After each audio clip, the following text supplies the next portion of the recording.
Hey, this is Jessica from GoodEnoughandStuff.com. Let's make some wild Mustang grape jelly. The world could fall down, it's gonna be okay.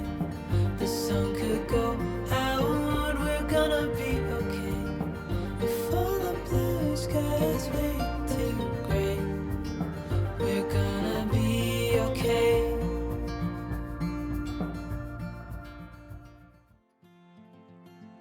Before we get started, I want to encourage you to always use caution when foraging in the wild. Always do your research and carefully compare pictures and descriptions of whatever you're wanting to pick and eat before you put anything in your mouth. It's good to find out if there are any similar looking plants that could be poisonous so you can steer clear of those. I'll show you what to look for with the Mustang grapes, but it's always best to find someone locally who can identify a plant in person. Mustang grapes are found in the southern United States, and they make an excellent jelly. It's got such a lovely zippy flavor. It's our favorite thing that I can, and definitely the best grape jelly ever by far. They grow on vines with tendrils that stretch up and over bushes, trees, and wrap around branches and fences. You'll find them along riverbanks and other places with water. If you find some Mustang grapevines, take a little walk around the area and you'll probably find more growing over nearby trees and bushes. The grapes are very dark purple and grow in clusters. They often have a dust on the outside called the bloom. This protects the grapes from insects and bacteria. The leaves are heart-shaped, dark green and smooth on the top, and lighter green and fuzzy on the bottom. And they just look like a bunch of tiny umbrellas to me. Mustang grapes have a pretty thick skin and contain 2 to 4 teardrop-shaped seeds. If you open a grape and it contains one half-moon or crescent moon-shaped seed, those are poisonous and not Mustang grapes. These are called moon seed grapevines. It's gotta be teardrop-shaped seeds. Another way to tell the difference is moon seed doesn't have tendrils and Mustang grapes have them all over. The harvesting season is usually from mid-July to the end of August. Mustang grapes are often compared to muscadine grapes, which are also edible. The biggest difference is Mustang grapes are very high in tartaric acid, which can cause an intense itchiness in your skin. Because of this fact, have your little kids wear gloves if they're going to help you pick grapes because they tend to mash them more and will get the juice all over. Our first time picking a lot of these grapes was last year. This little guy's hands got pretty itchy after just a few grapes, but he was okay after playing in the water for a few minutes. We didn't let him pick any this year. This is where I should belong, inside a simple song. Running careless down the line, beyond the brink of time. To avoid the itchiness while you're picking, pull the grapes off the vine by their stems in clusters instead of picking them individually. This will keep the grape intact and you won't come in contact with the juice as much. If you grab the grape by itself, when you pick, often you'll pull off just the skin and leave the inside still on the vine. Once you've picked all your grapes, you can start the process of making jelly. To make about 4.5 pints of jelly, you need about half of a 5-gallon bucket of grapes, so like 2.5 gallons. Rinse the grapes and pull out any leaves, sticks, rotten fruit, or bugs. You can leave them on the stems for cooking though.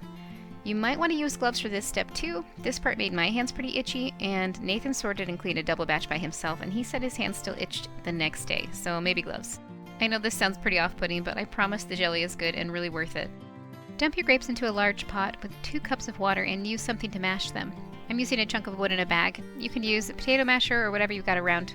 Do you just want to try and burst all of the grapes? Baby, your game is just yelling at Davey, so you gotta change your game.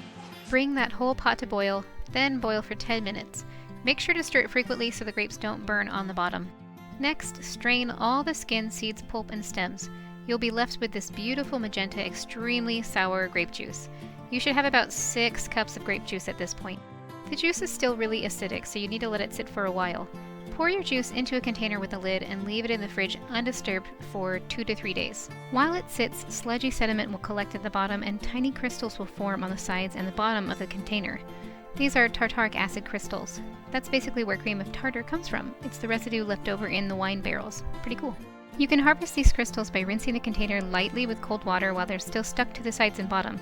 Scrape them off, dehydrate them, grind them to a powder, and now you have purple cream of tartar. Strain the juice through cheesecloth to get rid of the crystals and leftover sludge and any seeds you might have missed. Mix your 6 cups of juice with 6 cups of sugar and 1.5 packets of pectin and bring to a boil. Boil for 10 minutes until thickened.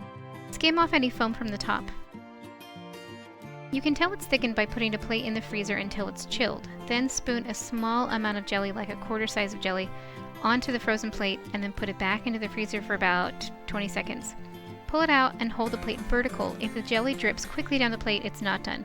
If it moves downward very slowly, then it's done. You can also run a finger through it, and if it stays on either side of the line you just made without running back into the middle really fast, then it's done also. If you want to can your jelly, put your jars through a hot cycle in your dishwasher. Then pull your jars out and place them on a towel on the counter, being careful not to touch the rim. Boil the lids and rings in a pot for about 5 minutes just before you're going to fill the jar, and then bring a large pot of water to boil. While the jelly is still hot, ladle it into the jars, leaving about 1/4 inch of space at the top. Wipe any drips off the rim with a clean paper towel and then place the lid and the ring on the jar and tighten it until it's just finger tight. I will leave a link below for any canning supplies you might need, and you can also check out my blog post for more information too. If you have a rack, you can place that into the water. My rack didn't fit my pot, so I placed a towel at the bottom of the pot and then put the jars on top of that. You just need something to insulate them. Sometimes people use like crushed up foil, but that didn't really work for me. Make sure you have the jars covered by at least 1 inch of water. Then boil for 10 minutes and carefully pull them back out and place them on the towel.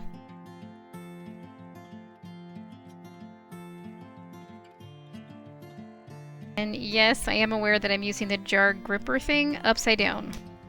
Ridiculous. You can see the jars sliding around as I pull them out, and I actually did drop and shatter a jar. And then I realized what I was doing. It's so embarrassing. I didn't make that mistake again. Thankfully, I didn't burn or cut my feet, and it was just super annoying to clean up that mess at 11 o'clock at night. Once you get the jars out, you should hear a popping sound as they cool. That is the little bump on the lid pulling down as the jar seals. Some of my jars did that before I even boiled them, but better safe than sorry. You want to let these sit and cool all the way before you do anything, and keep them on a towel like this so that they don't, so it's kind of insulated from anything else. If it doesn't pop right away, you don't hear that pop right away, just let it sit 12 to 24 hours and eventually it will. If it doesn't pop, it just means you need to reprocess it, or you just can boil it again. Keep your jars in a cool, dry place like a pantry, and they should be good for up to 2 years. Once it's opened, keep that in the fridge for 1 to 3 months. I don't know where I wanna go, but I swear to let you know. Not only is this stuff good on peanut butter and jelly sandwiches, but we've discovered that it's really good on like pretty much everything. We've made wild grape floats, gummy bears, soufflés, punch, tarts, and even meringue cookies with the cream of tartar. So keep an eye out for some of those recipes coming out soon. Thanks for watching my video. I hope you liked it, and I hope you try making the jelly sometime. It is so good. It's so tangy and zippy and delicious. It's definitely worth all the work and the waiting and the itchy hands. It's really, really, really good. And by the time you're done, it's not itchy anymore, so it's just perfect. So actually, some of this footage is from last summer when we picked the grapes for the first time. So some of the kids look really different, and it's crazy the difference that 1 year can make with little kids. Find the printable recipe for the jelly on my website, gooditupandstuff.com. I will leave the link below in the description. And for more recipes and tutorials and just fun stuff, you can check that out on my website also, or other videos on this channel. And I will see you next time. Bye! I will love you till I die on shaky grounds. You could never understand the way I am. It's not what it seems. How do I move my arms? Tangled up